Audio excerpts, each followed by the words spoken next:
Luke chapter 8. Luke chapter 8. And the idea of prayer and how important it is. I should say how powerful it is and how available it is for us. Luke chapter 8, and let's start in verse 43.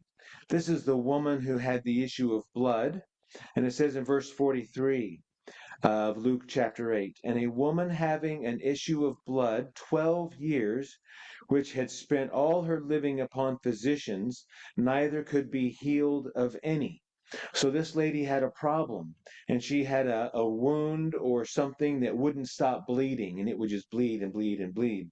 And back in this time, back a couple thousand years ago, if somebody had a problem like that, or an issue like that, or a wound like that, they were known as unclean.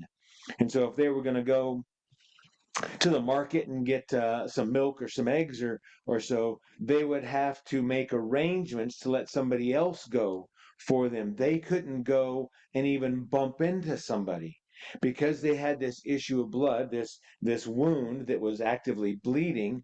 If they bumped into somebody, not even that they would transfer the blood, but they just bumped into somebody, then the person they bumped into would be considered unclean. And so what they would have to do is they would have to go about saying, I'm unclean, get out of my way, here I come, I need to go to the store, I'm unclean, or they would have to send. And so you can imagine the ridicule that you would have gotten. Oh no, here comes one of those. Oh, get away, they've got cooties, or whatever it translates today, where people would. But this is a situation she dealt with and lived with for 12 years. And she heard that Jesus had come on the scene, the Messiah, and that he was healing people, and that he was working miraculous things through God. And she was so desperate that she was willing to put her life at risk.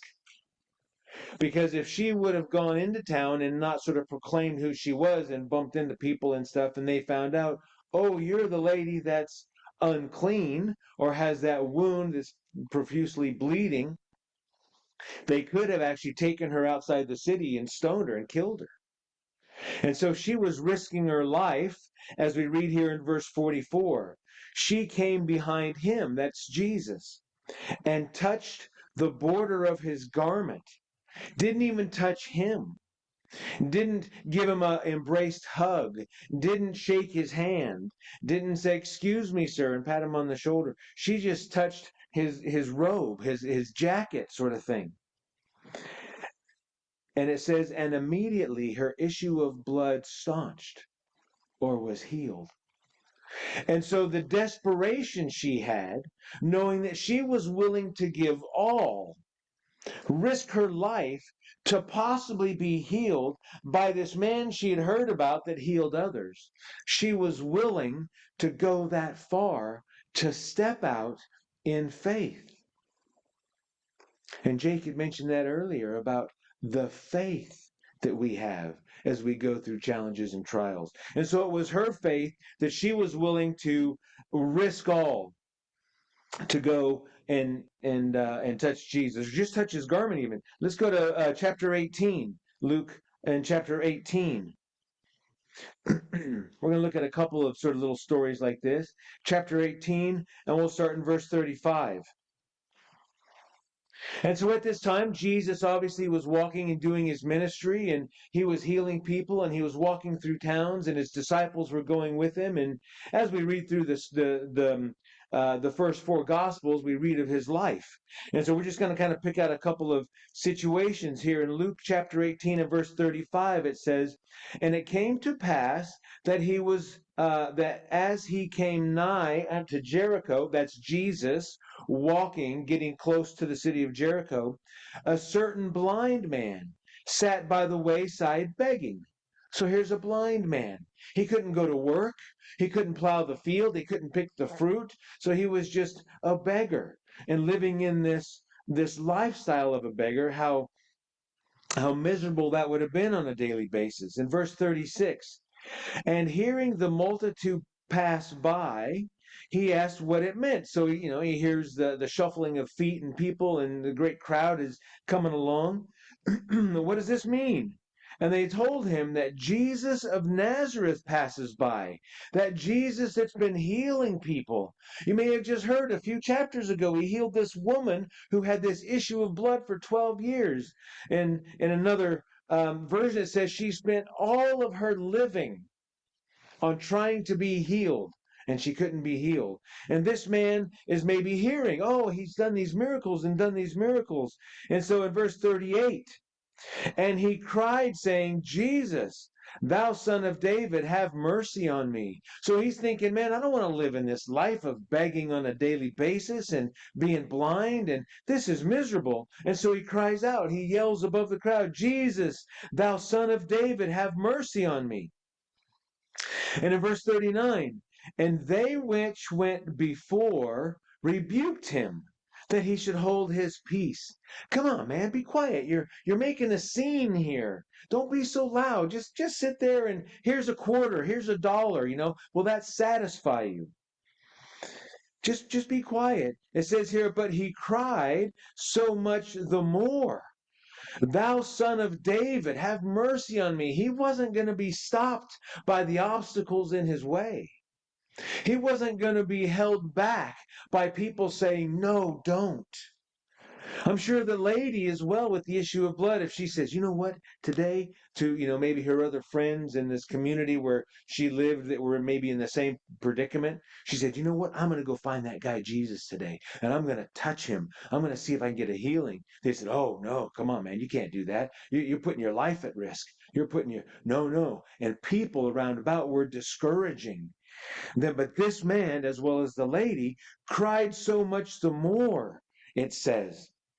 And Jesus stood and commanded him to be brought unto him. And when he was come near, he asked him, saying, what will you that I should do unto you? Okay, you're yelling, you're screaming, you're wanting to get my attention. You've got it now. What is it that you want me to do? What is it that you would like me to do? And he said, Lord, this is the middle of verse 41. He said, Lord, that I may receive my sight. And Jesus said unto him, receive thy sight. Thy faith has saved thee. And immediately he received his sight and followed him, glorifying God. And all the people, when they saw it, gave praise unto God. So he met resistance when he wanted the healing and when he was trying to get to Jesus and he was calling out his name. He met resistance. No, be quiet. Just sit there and beg.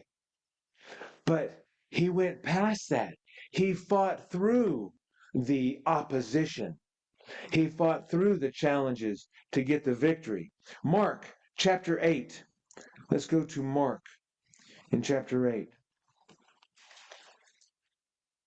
That would have taken a lot of faith for both of them, a lot of guts for both of them. You can imagine, number one, the desperation. I've been living this miserable life for so long with this wound or with this blindness. How much worse could it get? Either that or, you know what, I am going to make sure this man, if he's the Messiah and he's healing people, that I get in front of him and ask him. And that's what the desire was, the faith that they had that Jesus would work great things. In Matthew chapter 8, let's go to verse 22. And he cometh to Bethsaida, this is Jesus, and they bring a blind man unto him and besought him to touch him. So maybe they heard of the story of the other blind man. And this guy's buddies got together and said, hey, come on, I know you're blind. You've been blind, for a long time. This guy Jesus is coming through. Come on, man, we're going to take you to him. So it wasn't the blind man necessarily who had the faith to be persistent, but his friends brought him to him. In verse 23, and he took the blind man by the hand and led him out of town. And when he had spit on his eyes and put his hands upon him, he asked him what if he saw anything. In verse 24, and he looked up and he said, I see men as trees walking. My vision is blurry. So Jesus takes this man by the hand as his friends brought him to him, and he says, "Yeah, okay, I'd like to be healed. Heal my." So Jesus took him by the hand and said, "Come on, let's go on a walk. Let's have a chat." And maybe he was talking to him about God the Creator and how the mercy and compassion and forgiveness of God is available. And he's the Son of God willing to bring healings and miracles to show the glory and power of God. And so the man might be, okay, yeah, I'm believing. I'm believing. Okay, you're building up my faith. He spits on his, rubs his eyes and prays for him and says, okay, what do you see? And he says, well, my vision is blurry. I see everything's all kind of blurry. In verse 25, after that, he put his hands again upon his eyes and made him to look up, and he was restored and saw every man clearly. And he sent him away to his house, saying, neither go into the town nor tell it to any in the town. But Jesus is saying sometimes people take a little bit more, a little bit longer to get the victory. Maybe you need a little bit more encouraging and build up your faith to get that victory. The victory is there so that you can see clearly. The victory is there so that you can be healed. And sometimes it takes a bit more studying or reading or praying or building up of the faith. But the result is always the same. God gives the victory and people are healed when they come to him. Sometimes God works immediately, and sometimes it takes a little bit for us to be consistent in continuing. Matthew, let's go to Matthew chapter 21. Matthew chapter 21. And in verse 12. This is the time where Jesus was walking around and he came to the temple, and the temple was just sort of looked like a marketplace. And in verse 12 of Matthew chapter 21, and Jesus went into the temple of God and cast out all them that sold and bought in the temple, and overthrew the tables of the money changers and the seats of them that sold doves. So it kind of gives you a picture that in the temple, in the church, in this building, there was people there and they were selling stuff and they had their tables and their money and their change, and they were sitting down. And what do you need? A couple of doves, turtle doves, or you need a lamb or a sheep, or you need something, you need a prayer cloth or whatever you need a bottle of water. Come on over here. Well, come on, yeah, this is gonna be. And Jesus went in and saw that and says, this is not right. And he starts turning tables over. And you can imagine the people sitting there going, what are you doing? And money would have been flying, and people would have been diving to get their money, and they would have been, what are you doing? Wanting to persecute Jesus for disrupting their marketplace, their place of commerce. And in verse 13, he said unto them, it is written, my house shall be called a house of prayer, but you have made it a den of thieves. These people were just ripping people off, buying water at Costco for 25 cents and selling it for $5. Here, you thirsty? It's been a long trip. Buying turtle doves, raising turtle doves for $1, they buy them and they sell them for $15 or whatever the case may be. But it was a place of commerce, and Jesus said, this is not what my Father's house was to be. In verse 14, and then the blind and the lame came to him in the temple, and he healed them. Once you get out the clutter, once you get out and clean out the world, once you clean out the commerce, the money, the thieves, what we see in this world and in our lives, once we get out that stuff that's not profitable to God or our spiritual life, then Jesus can come in and say, great, now we've got lots of room. Bring those that need to be healed. And they were healed. John chapter 6. Gospel of John chapter 6. Just some ideas and some thoughts about people wanting to get healed. Jesus is willing. God is willing, but it's the people. Sometimes it's us thinking, oh, it's not so bad. I'll just put up with it for a while. Or, other people have greater needs. God is the creator of all things, and he hears each and every one of our prayers. And he says, "Come to me, and I will heal, and I will deliver, and I will give you this victory, because it's for the glory of God." So that other people, as Jake was talking about in the scriptures earlier, about the trials that we go through and the tribulations that we go through and overcome as we walk on in the Lord, other people are going to come into the fellowship and they're going to experience similar trials. And you'll be able to say, "You know what? I went through something similar. Let me pray for you. Let me get together and let's pray together." And we comfort one another, knowing that we're not all going through this by ourselves, but we're going through it as a family. John chapter 6 and in verse 37, and Jesus says, "All that the Father gives me shall come to me, and him that comes to me I will in no wise cast out." So anybody that comes to Jesus to be healed, Jesus never said, "Oh, you're blind and you want a healing? Nah, I'm out of miracles today. Come back later." Or, "No, sorry, you're not the right person, or you're not the right situation." Everybody that came to Jesus willingly through the obstacles, through the challenges, through the humility, he healed. In verse 38, "For I came down from heaven," Jesus is saying, "not to do my own will, but the will of him that sent me.